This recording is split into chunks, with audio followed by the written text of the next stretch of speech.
That was actually I can't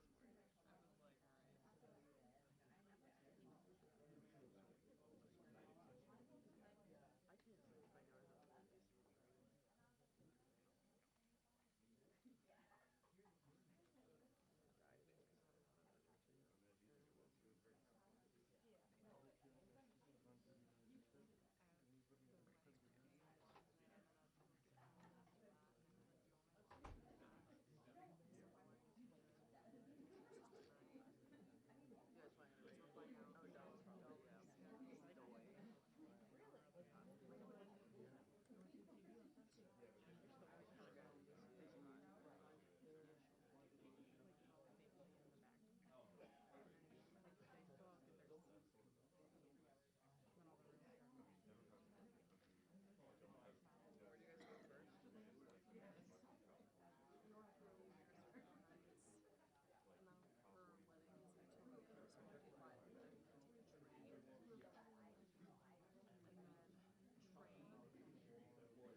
Well, good morning. I stand before you today with one unmistakable message about Operation Epic Fury. America is winning, decisively, devastatingly, and without mercy.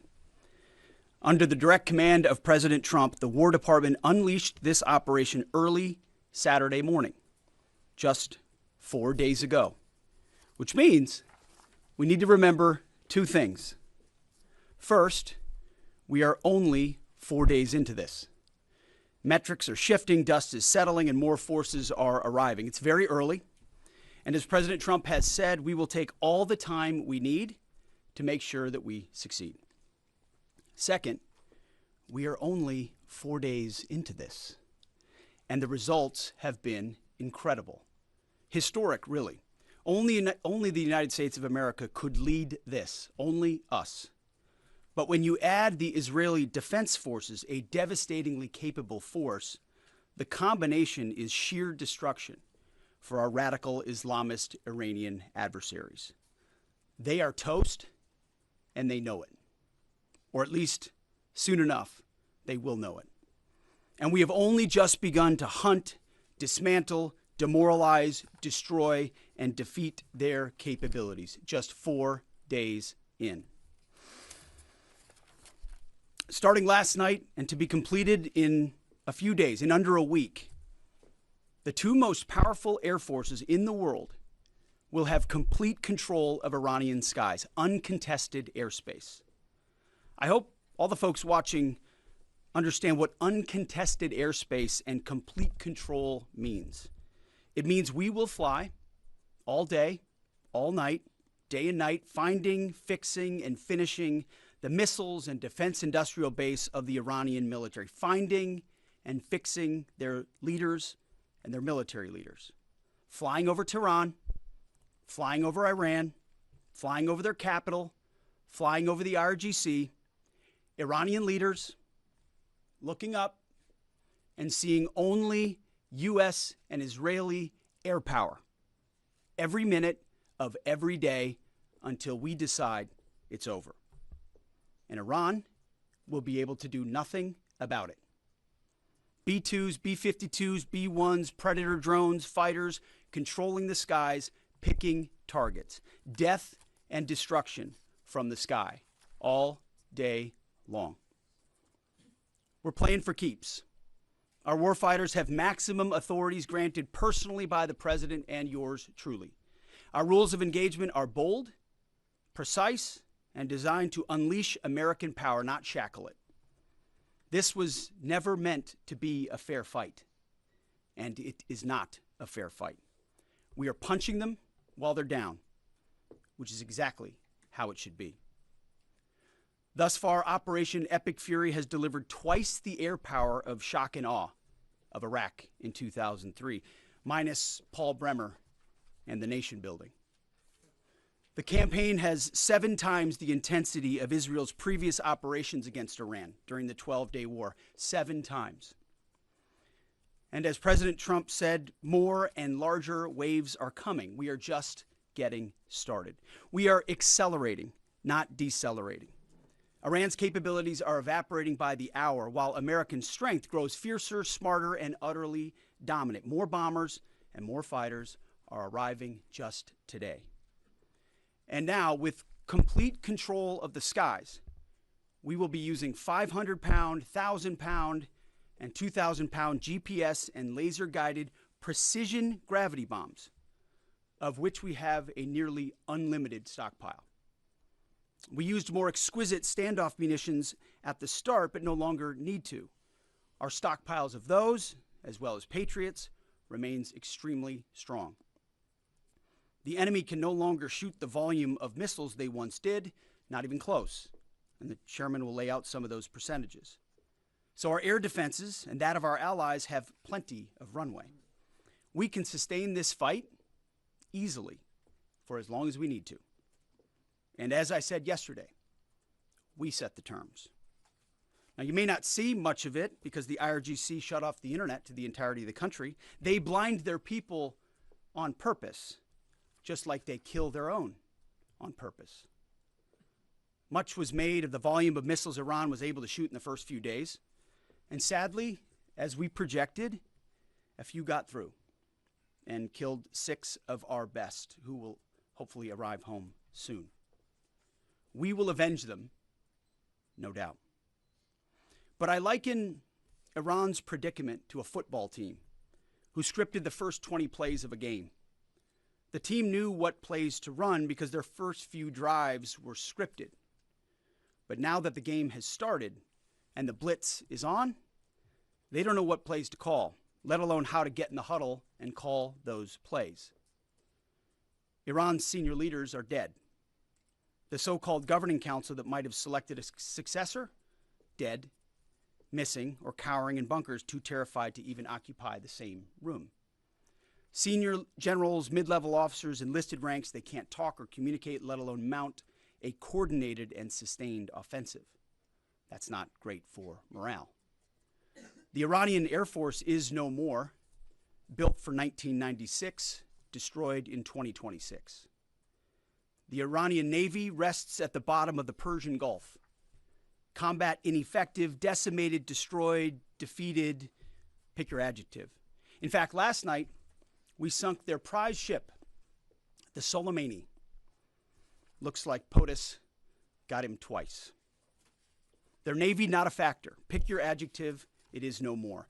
In fact, yesterday, in the Indian Ocean, and we'll play it on the screen there, an American submarine sunk an Iranian warship that thought it was safe in international waters.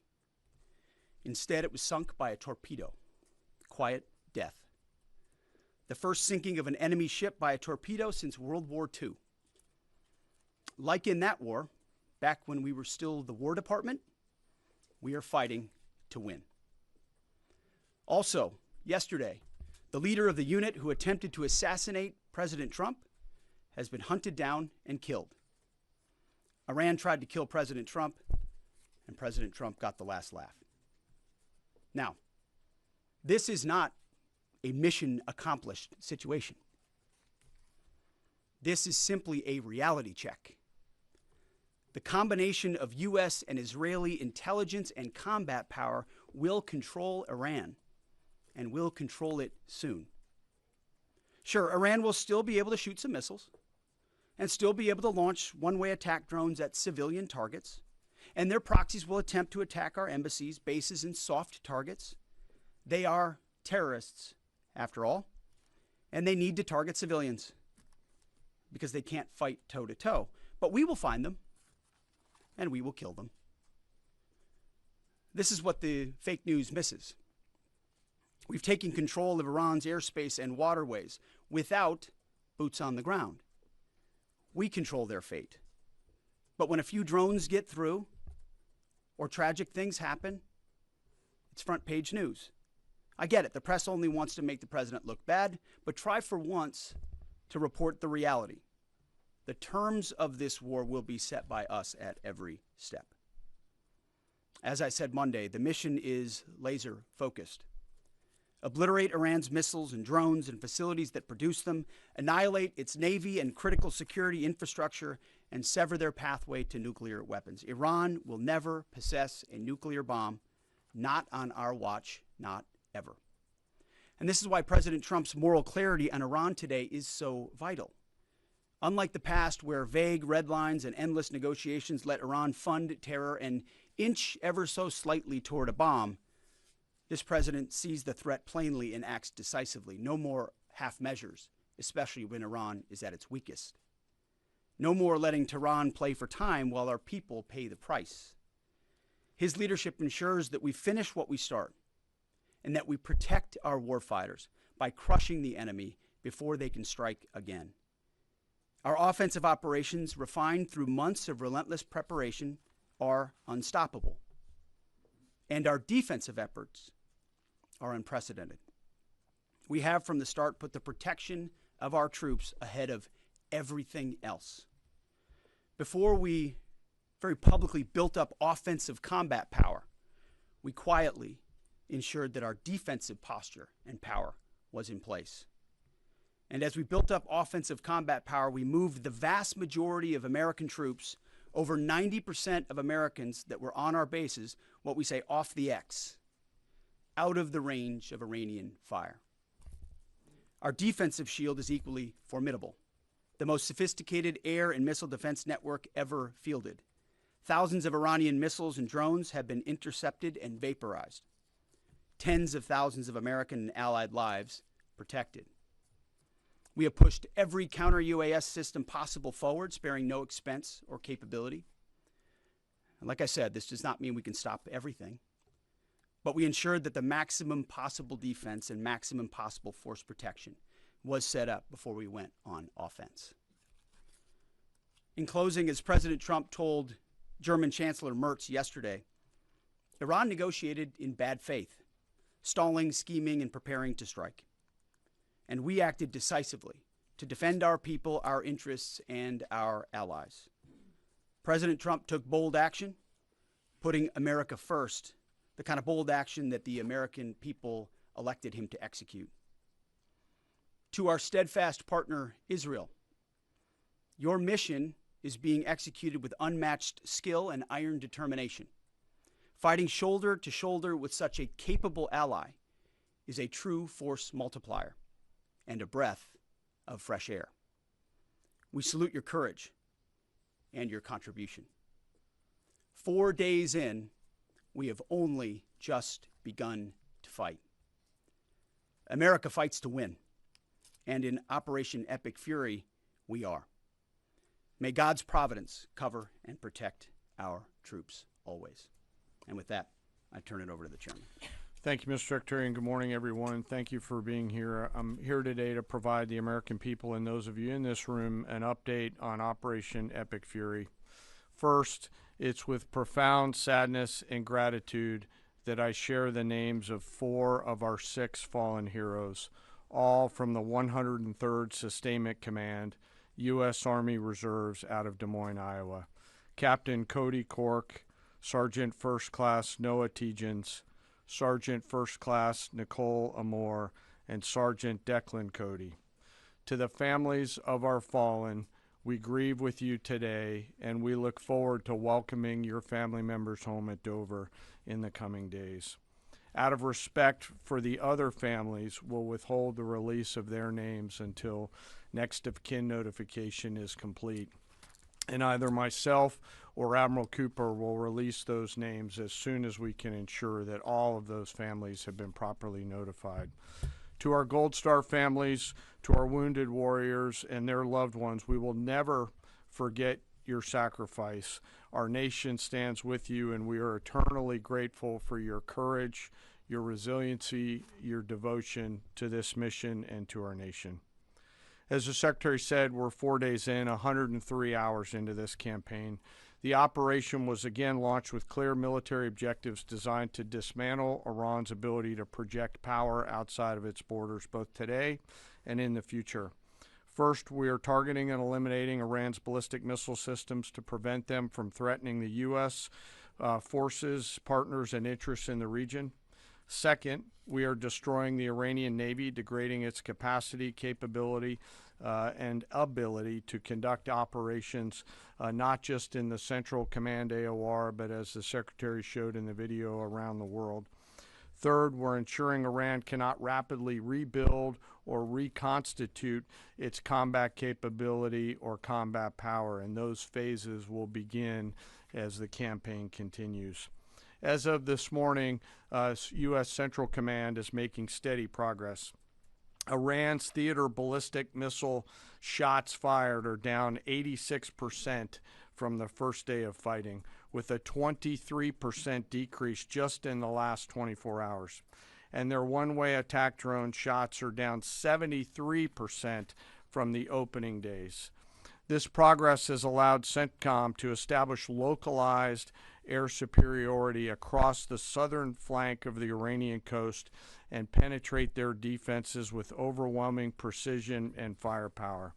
We will now begin to expand inland, striking progressively deeper into Iranian territory and creating additional freedom of maneuver for U.S. forces. Let me explain a little bit about how we're thinking about staying ahead of the enemy. First, over the past several weeks, Admiral Cooper and the CENTCOM team have refined their operational approach to the region. Their planners identified key centers of gravity that would allow Iran to project power outside of its borders. They thought about how to isolate critical vulnerabilities and determined where, with precision, the greatest strategic effect could be achieved. As a result of this, CENTCOM is now shifting in day 4 already from large deliberate strike packages using standoff munitions at range outside an enemy's ability to shoot at us, now into stand-in precision strikes overhead Iran. As the Secretary said, this is a point of munitions transition from standoff munitions to stand-in munitions like Joint Direct Attack munitions, which are GPS-aided free-fall weapons, and other things like Hellfires, etc. This will allow the joint force to deliver significantly increased precision effects on the target. The throttle is coming up, as the Secretary said, as opposed to ramping down. This will allow us to maintain consistent pressure on the adversary over the coming days, disrupt their launch timelines, and impose cost every day around the clock. I know there have been a lot of questions about munitions. We have sufficient precision munitions for the task at hand, both on the offense and defense. But I want to tell you, teammates, as a matter of practice, I don't want to be talking about quantities. And I know there's been a great debate about that, and I appreciate the interest, but just know that we consider that an operational security matter. Let me flip to the map here. Hopefully I don't kill anybody with a laser pointer. As I mentioned earlier, and for you with the camera right there, my friend, I hope I don't ricochet off and hurt you.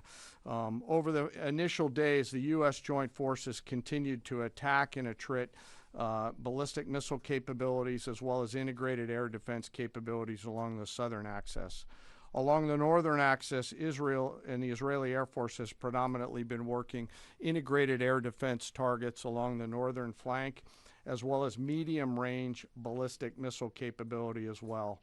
From the sea, the USS Ford has continued to project combat power here, as well as the bomber pulses that we talked about in the opening days of this briefing.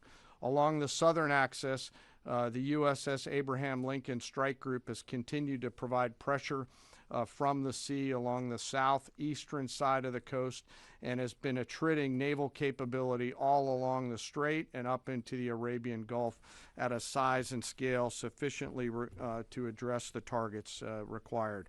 To date, we've hit over 2,000 targets, as Admiral Cooper said in his video last night. We've destroyed more than 20 Iranian naval vessels, including, in addition to the frigate outside of the area, 1 submarine, and effectively neutralized at this point in time Iran's major naval presence in theater out there. As the Secretary showed the video, for the first time since 1945, a United States Navy fast attack submarine has sunk an enemy combatant ship using a single Mark 48 torpedo to achieve immediate effect, sending the warship to the bottom of the sea. I want to remind everybody that this is an incredible demonstration of America's global reach. To hunt, find, and kill an out-of-area deployer is something that only the United States can do at this type of scale. Over the next 24 to 48 hours, CENTCOM will continue to strike infrastructure and naval capability, and will continue to assess our progress against the military objectives. It does take time for us to collect that information and to assess en route. Much of our intelligence, surveillance, and reconnaissance capability is currently hunting and killing ballistic missile launchers and one-way attack capability. We're precise in that assessment, and we call balls and strikes in that assessment. We take that matter seriously. Iran, on the other hand, has been indiscriminate and more imprecise in their attacks. They fired more than 500 ballistic missiles and more than 2,000 drones, striking innocent civilian targets throughout the region.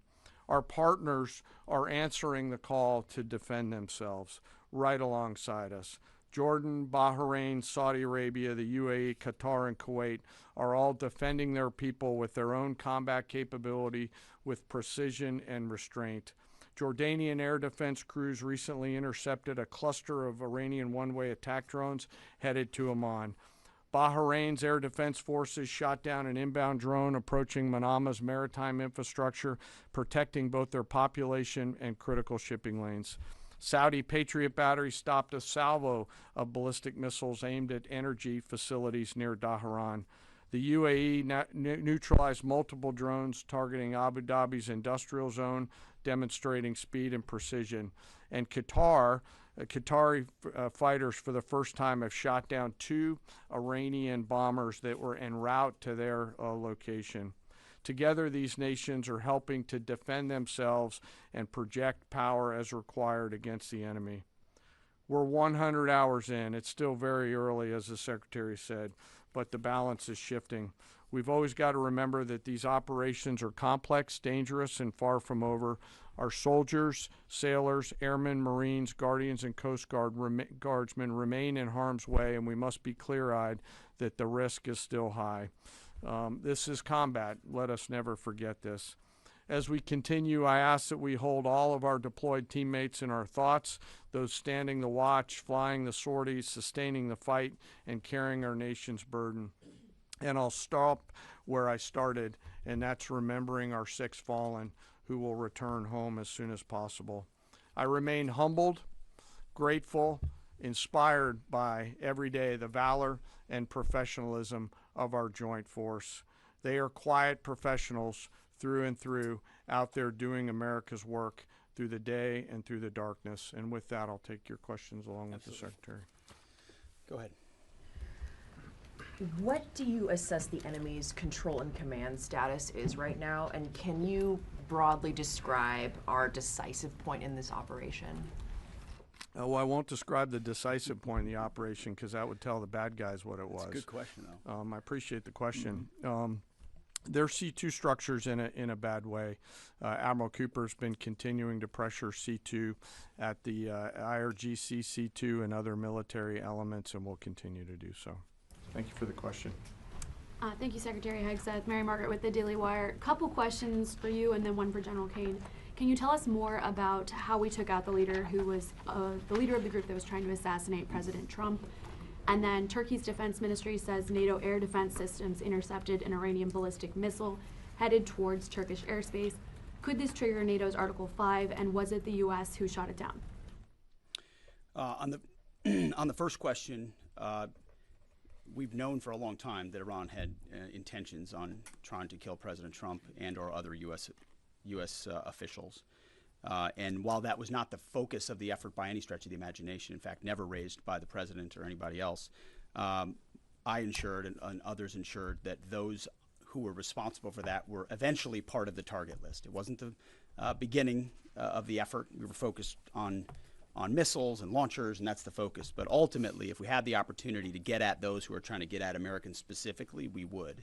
And so we eventually had the opportunity to do that from the air. And then on the matter with Turkey, I'll have to get back to you on exactly what the intercept looked like at that. We're aware of that particular engagement, although no sense that it would trigger anything like Article 5. No. Tie right there. You got a tie on? Yeah. Thank you. Tom Bateman with the BBC. Can you give us an update on what the administration knows, what you know now about the reported strike on a girls' school in southern Iran on Saturday? All I can say is that we're investigating that. We, of course, never target civilian targets, but we're taking a look and investigating that. Red tie in front. Just on the basis that with the information you would have, your reconnaissance abilities, ability to gather information, I mean, it's several days on now. So is there any clarity on whose munition this was? We're investigating it. Thank you. Secretary, so there are reports that the administration is considering arming Iranian Kurdish groups. So could you please clarify that whether any such plan has been authorized and whether Congress or regional partners has been notified and consulted? All I would say is none of our objectives are premised on the support or the arming of any particular force. So what other entities may be doing, we're aware of, but our objectives aren't centered on that. Green, right there. Yeah, thank you, Mr. Secretary. Mike Lynn, Washington Times. Can you talk a little bit about the deconfliction process that's going on? You have two parallel operations, Epic Fury and Roaring Lion. How are you making sure they're not interfering with each other? Sure, I'm happy to take that. Thank you for the question. We have liaison officers on both sides. There are U.S. CENTCOM teammates out in Israel, and there are Israeli Defense Force teammates at the relevant command and control nodes within the U.S. CENTCOM enterprise. Routinely, Admiral Cooper is talking to the IDF Chief of Defense, and I will occasionally speak to him through the arc of this. I've spoken to him a few times already. That allows us to coordinate, integrate, and synchronize activities while maintaining separate efforts. And when I said a breath of fresh air, I really meant it. Usually it's us with some ancillary benefits from allies who are maybe willing but not as capable. When you have both the will and the capability of an ally that can really bring things to bear, we take certain targets, they take certain targets, and we coordinate it. It has incredible effects. Right here. Secretary Hegseth, with respect to House Minority Leader Hakeem Jeffries' statement that the Iran mission will end in failure, what kind of message does that send to our enemies, and what does it do to the motivation of our troops? Well, I've been through that movie before with the Democrats rooting against the country. Our generation saw that in our battlefields. I think it's pretty unprecedented and unfortunate that it would occur 4 days in to an operation where, as the chairman laid out, America's best are operating in an incredibly challenging environment where they're having incredible success, but they're meeting a determined adversary. And he's been privy to briefs that we've provided. He knows how effective this has been. He's being disingenuous, which we're used to. Right here. Thank you for taking my question. Heather Mullins, Lindell TV. One of the questions I have is just really regarding the intelligence that indicated that this was something the U.S. had to get involved with at the time that you guys did. We had Operation Midnight Hammer back in June. We obliterated their nuclear facilities. What was the intelligence that suggested that somehow they became a threat once again that required us to get involved with Operation Epic Fury? I appreciate the question. The evidence in front of us since the 12-day war was that Iran had no intention of actually negotiating a nuclear deal that truly meant they did not have a pathway to the nuclear bomb. And they had a moment. Jared Kushner and Steve Witkoff, two of the best negotiators in the world, poured into that negotiation, giving them every single possible opportunity to release that ambition, and they didn't. And the intelligence that we saw they didn't intend to do it in good faith, that they had the intentions eventually to get to a place where they could have a conventional shield to block their nuclear capabilities, as I talked about yesterday. So I would separate the what from the when a little bit. The what is they've been killing Americans for 47 years. They have thousands of missiles pointed at us. They have ongoing nuclear ambitions, and they're at the weakest they've ever been. So the when became, in a particular, hey, what makes the most sense to do this to ensure that the narrow objectives we have of ensuring they never have a nuclear weapon have a maximum effect? Yes, right here. Thank you, Secretary Hegseth. I had two questions. First, what is your message to Iran's allies, namely Russia and China, who have called for an immediate end to hostilities? I don't have a message for them, and they're not really a factor here. And our issue is not with them, it's with the nuclear ambitions of Iran. Absolutely. And are any so-called fully autonomous weapons or other AI tools being used in Operation Epic Fury? We've got a lot of autonomous systems, or systems that drones and others incorporated with smart AI aspects to them, but a lot of which I can't talk about here. Yeah. Yellow, right there. Yes, ma'am. Thank you very much, Mr. Secretary. As you know, China is accusing the United States of invading in Iran, a sovereign nation, and North Korea, which cooperates with Iran on nuclear development, has declared its commitment to protecting Iran. What is the United States' strategic response to this? And I have a second one. How many allies join with the United States to fighting against Iran? Do you have any numbers? Well, I think what you're seeing right now is a response in the region to the belligerence of Iran and the willingness of them to target civilian airports, civilian hotels, civilian locations, civilian oil infrastructure of their Gulf neighbors who would have preferred not to be in conflict, didn't want to, but now realize that this is something that has to be dealt with. So whether it's UAE or Qatar or Bahrain or Kuwait or Saudi, on different levels, they're reaching out to us, whether they're going on offense, which they are, whether they're giving us additional access, basing, and overflight. We're working very closely and collaborating with them. Also on air defenses.